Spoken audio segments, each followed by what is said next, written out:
खरं म्हणजे बघा, आदरणीय देशाचे प्रधानमंत्री मोदीजी कधीही कुठल्याही दबावाखाली येऊन कुठलाही निर्णय कधी त्यांनी घेतला नाही आणि कधीही घेणार नाही.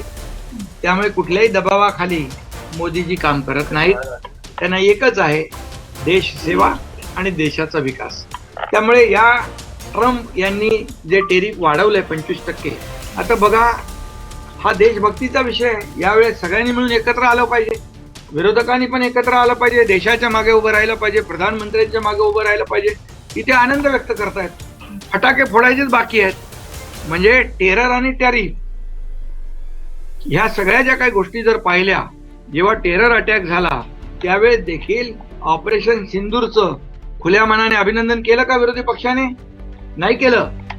म्हणजे तुमची म्हणजे जेव्हा ऑपरेशन सिंदूर झालं आणि ऑपरेशन सिंदूर जे यशस्वीपणे राबवलं त्याचं जाहीर अभिनंदन करायचं सोडा, पण प्रश्न विचारले गेले, आपल्या लष्कराच्या शौर्यतेवर सवाल म्हणजे प्रश्न विचारले, शंका उत्पन्न केल्या, प्रधानमंत्र्यांच्या भूमिकेवर संशय व्यक्त केला आणि आता टेरिफवर पण. म्हणजे हे फक्त पाकिस्तानची भाषा बोलतायत का? हेच यांचं देशप्रेम आहे का? खरं म्हणजे हा देशाचा विषय आहे.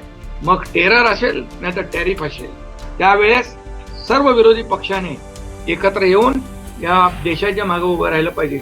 मग ही त्यांची देशभक्ती आहे का? परदेशात जाऊन देशाच्या विरोधात बोलणं, प्रधानमंत्र्यांचा अपमान करणं, आता टॅरिफवर आनंद व्यक्त करणं, अरे ही कसली देशभक्ती? हे कसलं प्रेम आहे? हे तर पाकिस्तानवर प्रेम उतू जाते का? असा मी सवाल त्यांना विचारू शकतो.